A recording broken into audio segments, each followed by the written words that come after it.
all that talk that Devin Haney and Pops gave about being like Floyd Mayweather, that never happened to Floyd Mayweather. Not one time, let alone 3 times. Not that clear level of domination. Not the inability to move away from punches. Not being able to avoid a straight right or numerous left hooks.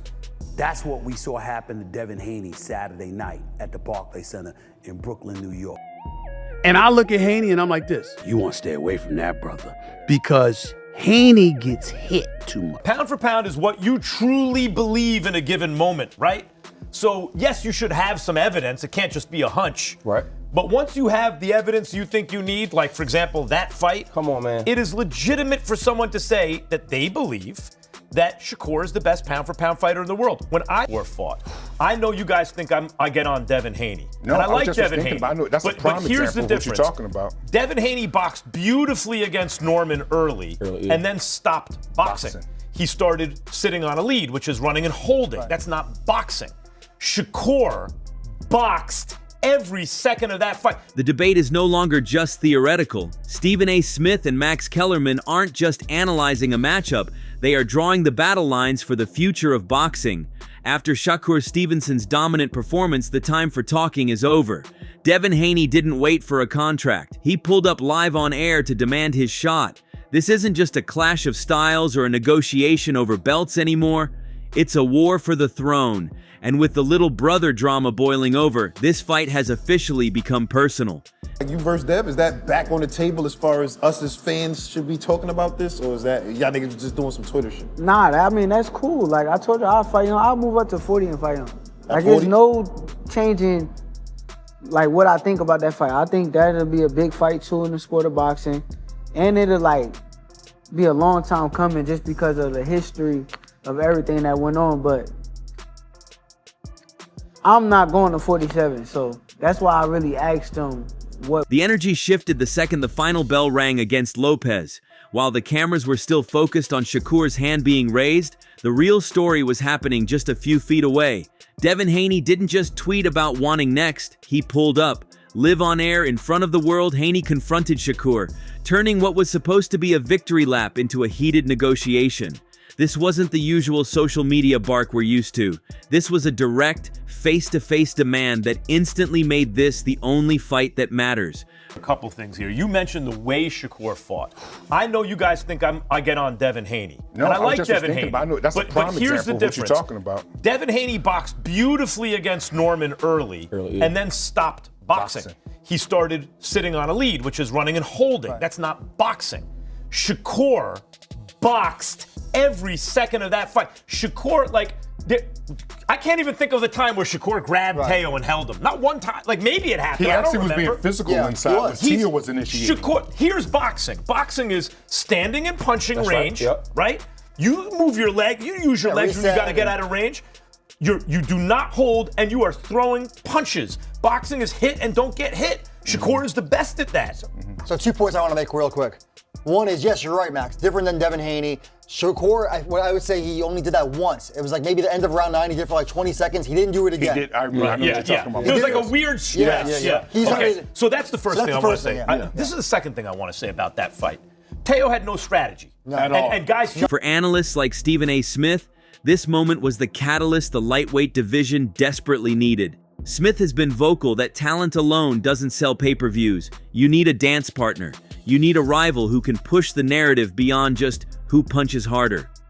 That confrontation took the fight from fantasy matchmaking to a mandatory requirement. It signaled to the networks and the promoters that the fighters are ready, even if the suits in the back room aren't. The fans saw the spark, and now they're demanding the fire. Now that he's at 147, that's 2 weight classes above you.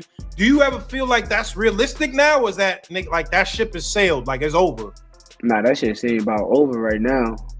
If he at 47, I'm natural 35. Like, I'm comfortable at 35. If we was to fight, it could be at 40, but I mean, I will fight at 40, but I ain't fighting at no damn 47. So. Yeah, because he said once I go to 47, it's over for 40. That's it. So it's over. That ship sailed. Yeah, that shit, it must have sold if he ain't come back down to 40. This is where the boxing world splits down the middle, and the debate between Stephen A. Smith and Max Kellerman perfectly captures the divide. On one side, you have the box office reality. Stephen A. argues that Shakur is undeniably special, but special doesn't pay the bills without a storyline. He compares it to Terrence Crawford needing Errol Spence. Greatness needs a rival to validate it. Without Haney, Shakur risks being a generational talent who nobody watches because the stakes never feel high enough. Shakur like Floyd Mayweather out there. You know what the difference is? It was crazy. I thought Floyd actually took more chances when he had guys in that type of Floyd would have stopped to you the other night, bro. Floyd was a little more offensive, but Shakur is a southpaw, and that makes it even more difficult to fight him. See, that's what we disagree at. And I was talking to Devin Haney about this because he hears some of our stuff on TV, and I was like, yo, I'm all about winning. So yeah, Shakur probably could have stopped him in the third, fourth round. I mean, he might stop him, but he want to win. He outclassed, he made it look easy and dominated. But that's okay. That's a win for him. That's a win for me. But somebody might want to try to. I was entertained. Let his hands go. I was entertained. Yeah, but everybody's because different. Sometimes you just get a performance. Yes. And when a great pure boxer is putting on a performance, some people will complain, oh, it's boring because there's no drama. Right. But you have to, I at least, appreciate the fact that he's operating on such a high level that there is no drama. He is in total control. And I just, when you see something like that, I say you hang it in the Louvre. It's a masterpiece. Yes. On the other side, Max Kellerman looks at this as a purist masterpiece. He argues that Shakur is playing 4D chess while everyone else is playing checkers.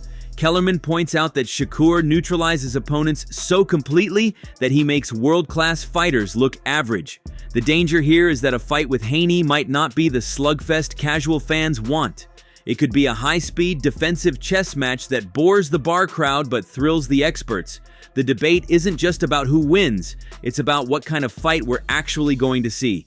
Is it a war or is it a clinic? And does a clinic sell enough tickets to pay these two what they think they're worth? But if you think this is just about two guys, you're missing the psychological warfare bubbling under the surface. There's a layered storyline here involving Keyshawn Davis, Shakur's close friend, and often called his little brother in the sport. Haney knows he can't easily get under Shakur's skin directly, so he's pivoted to a smarter, more personal strategy, targeting Keyshawn. 47. You set your targets publicly on Devin Haney, #1 welterweight by ring, most estimations right now, champion. Why is that? Why Devin Haney? And you have half the amount of professional fights he has. Do you think that's something? There's enough in it for him when he's. I was 6-0 fighting people with 30+ fights, bro. I don't mean it from that. What I mean is stopping him. Why is he stopping? No, I'm playing. I'm playing, bro. Nah, why Devin Haney, bro? Honestly, because he's a star. He's a superstar. You asking that question. I felt like that's what it was. But go ahead. Yeah, like at the end of the day, I'm ready to fight anybody. So I'm going for the stars.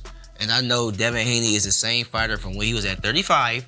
He's the same fighter when he was at 40. Now he's at 40. So he ain't nothing changed. But his weight, you know what I'm saying? I will knock Devin Haney out. Guaranteed. I just feel like, shouts out to Devin, though. You doing your thing.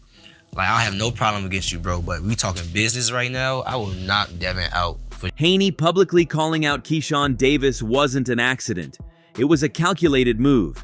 He knows Shakur and Keyshawn will never fight each other because of their bond. By going after the little brother, Haney is trying to bait Shakur into an emotional reaction. It adds a level of personal animosity that wasn't there before. There are rumors of past tension between Haney and Keyshawn from their amateur days, and Haney is weaponizing that history. It's a classic final boss narrative. Beat the protege to draw out the master. This proxy war adds a volatility to the negotiations that goes beyond money. Now it's about respect, loyalty, and settling old scores. Still guys like Shakur, still got Ryan Garcia. It's a huge fight.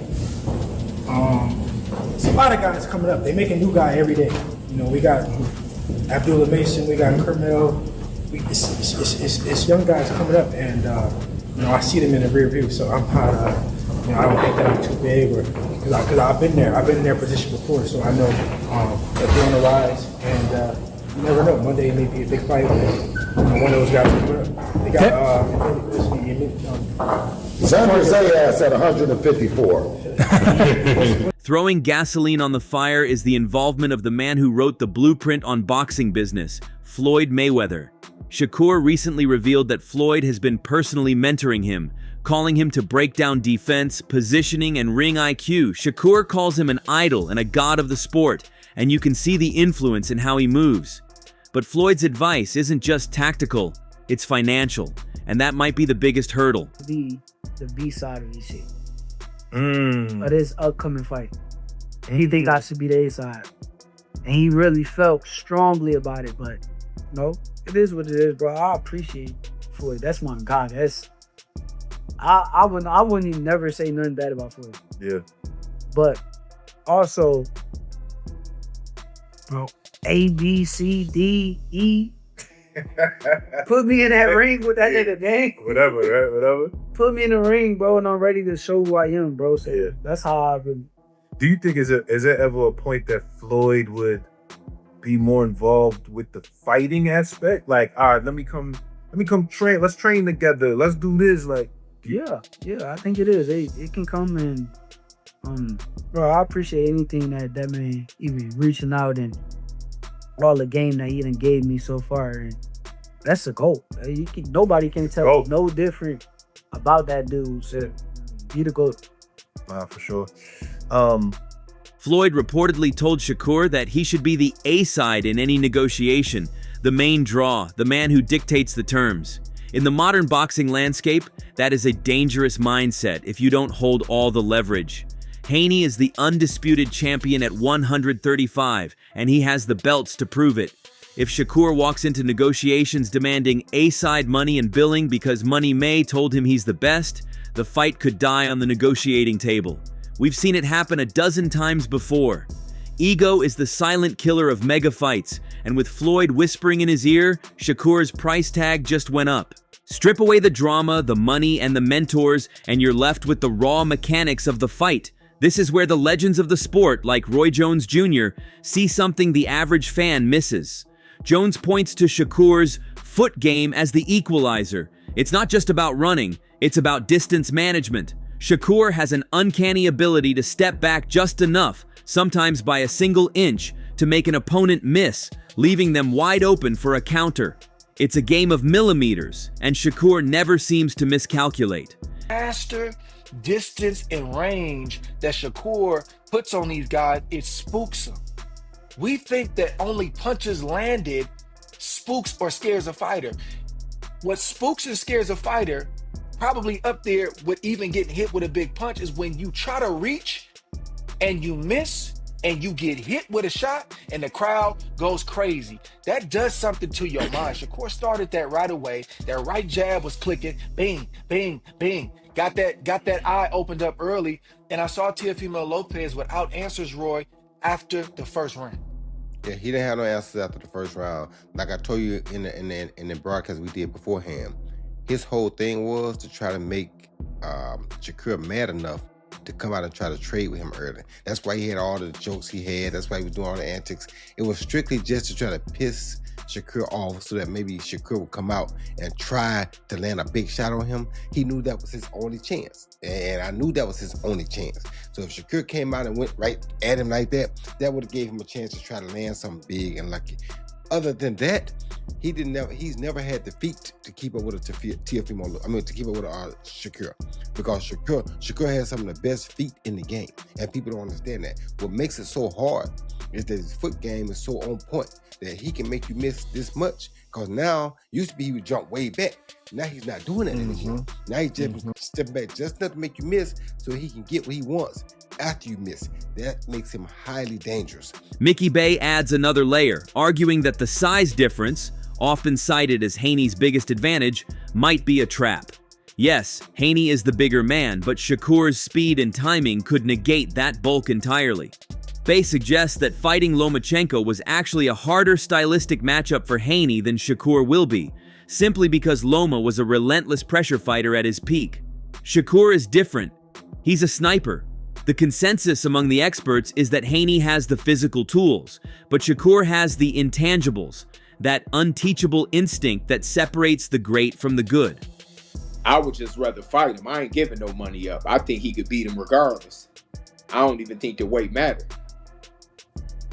But it's like he's big out there. He did like, I don't know, I think 60,000 seats over last time, maybe more. Don't quote me if I'm wrong, but no, it's a big fight. I don't mind him taking the fight because I look at Devin going up and beating Xander the same way as that. how do you dictate when someone can sell seats like that? Huh? Someone sold seats with Chris Eubank, and I know he don't sell seats like that by himself. I know how to do with Chris Eubank in that fight. And the same thing goes for Shakur. You know, that fight with Teofimo, it was a combined effort. People came for the matchup. But yeah, like, how do you dictate terms like that if you're going out there?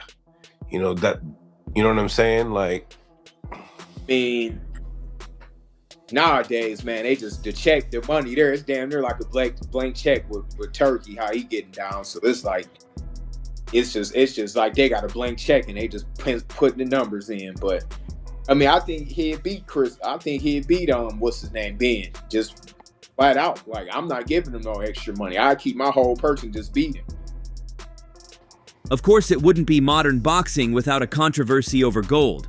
Just as the hype for this fight is building, Shakur finds himself at war with the sanctioning bodies.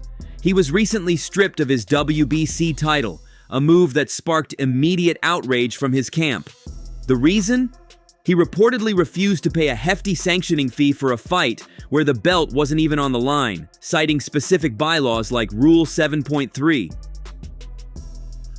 Hey y'all, what's up, box fans? They done stripped Shakur Stevenson. The WBC, boy, they ain't playing. They low down, boy. They didn't strip Shakur Stevenson of the 135-pound WBC title, y'all. Said due to, you know, the fact of, you know, homicide, Henry Armstrong, you know, after he held belts at, I think, featherweight, 147 and middleweight, they made it a rule that a champion can't hold a belt simultaneously. Now, I was gonna say something about I ain't saying that just to say it, but I didn't know if they could do that with a single belt or if it was just if they were undisputed. But apparently, you know, the WBC, you know, being low down, being petty, you know, want to follow the rules and say, you know, you can't simultaneously hold two belts or however many belts in different divisions. Shakur didn't take this quietly. He blasted the politics of the organizations, highlighting a frustration that many fighters feel but few speak on.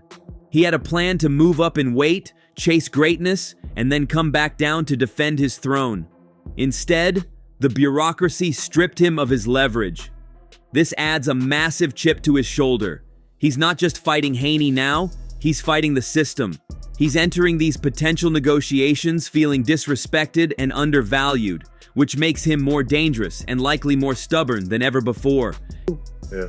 I have no clue. I don't plan on saying that 40. This is the vision that I feel like with me and Keyshawn, right? Because Key the truth. Yeah. That's one you was right on, because you told me that early and I was like, I don't know, but Key is the truth. I remember that. Key the truth. Yeah. I don't want to be clashing at the same weight class as him. And I'm really a natural 35-pounder. He's naturally bigger than me, so he could have a 140-pound division. That could be his. You know, people hate me. You gotta say that. It's cool. They can hate it all they want. They can't stop. But I kind of hate it too. I'm not gonna lie. You can hate it. What can you do? Nah, we can't do that. Nah, just tweet. Oh, That's okay. it. Okay. You just go on Twitter and tweet about it and just write emojis. Okay. I can tweet at you. I can at both of y'all. Big yo. That's all. I can't really do nothing about it. Yeah. He can have that division. That's his. Go ahead, though. I'm just moving up for big fights, bro. Yeah. It's my opportunity. So it gotta make sense. Big fights and I'm in. But 135, that's my division. Ooh, bro, I run that shit, bro. I run that shit. No other belts, and I run that shit. For 35, you saying? I run that shit. Yes, 35. I run that shit, nigga.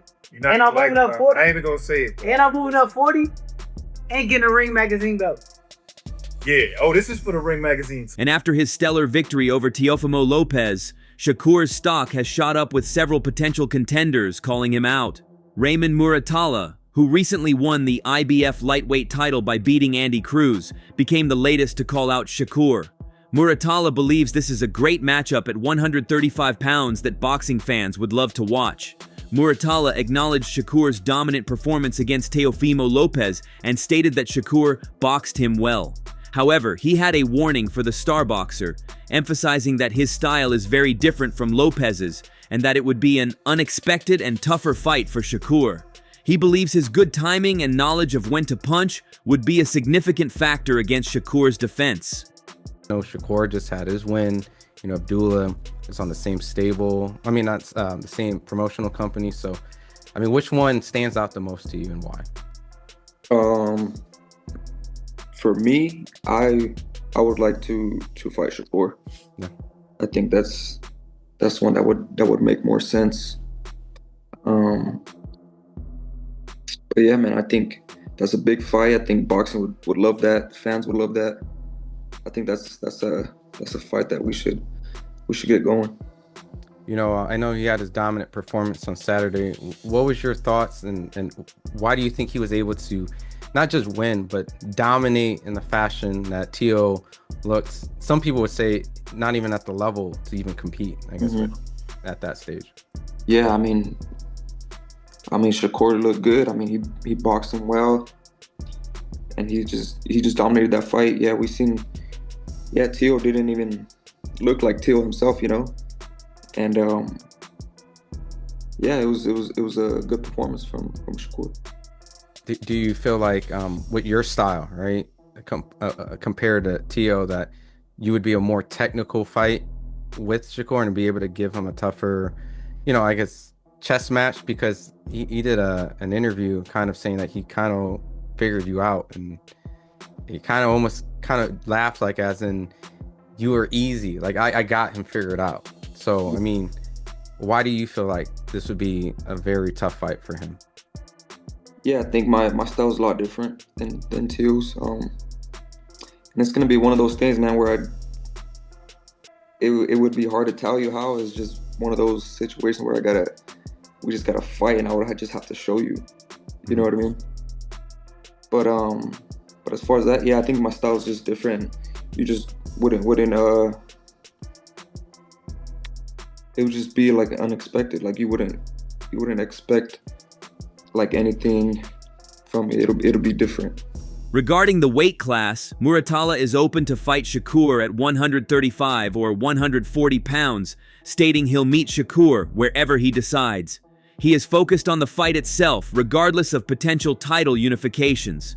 But yeah, whatever he decides to do, I guess we'll just have to wait. But I'll meet him at 140. Yeah, I'll meet him at 40, 35, whatever he wants to do. Regardless if the unification is no longer now potentially happening, it's just more about just fighting Shakur, right? What they consider is the guy, right? Yeah, for sure.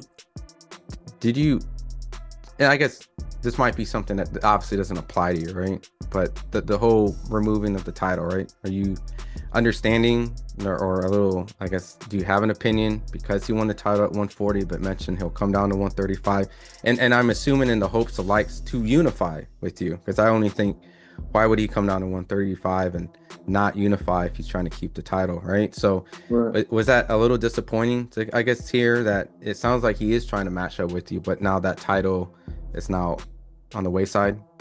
Yeah, like I said, I mean, at 35 or 140, like I'm down for whatever. So yeah, if he's not gonna be back at 35 and wants me to meet me at 140, then I'll do that.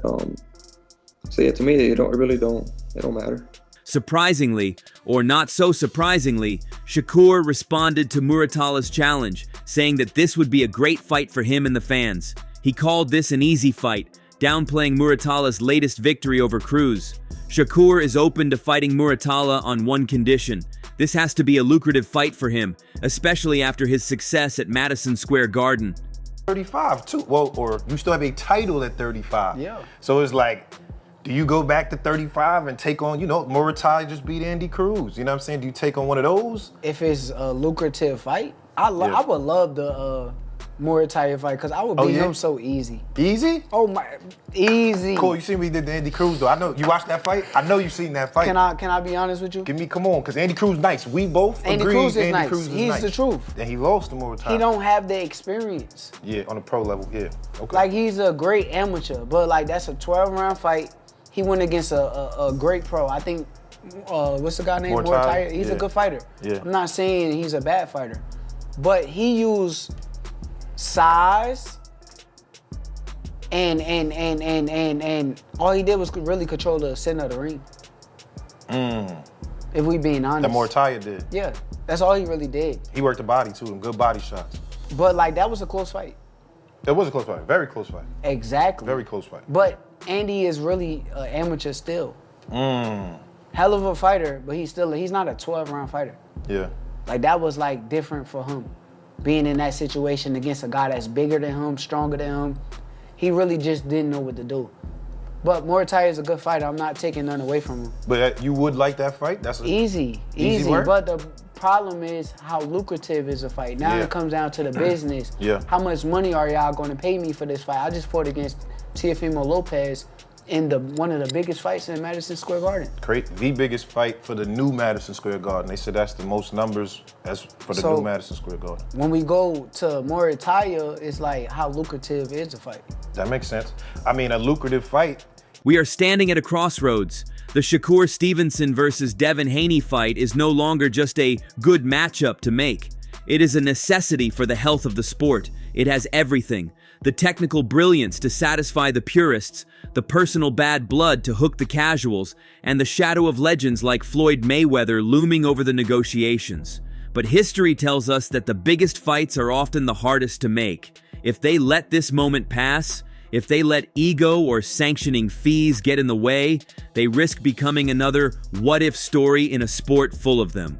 The table is set, the money is there, the fans are waiting. The only thing left is for two men to sign the contract and prove who really owns the future of boxing. Will they clear the hurdles, or will the politics of the ring rob us of a modern classic? But what do you think is a better matchup for the fans and for Shakur? Should he take the Muratala fight and grab another belt? Or is it time for Shakur to prove his worth in a legacy-defining fight against Devin Haney? Let me know in the comments. That's all from today's video. If you enjoyed it, remember to leave a like, subscribe, and ring that bell icon so you never miss our upcoming videos. And don't forget to share your thoughts in the comment section. Stay tuned, and we will catch you in the next video.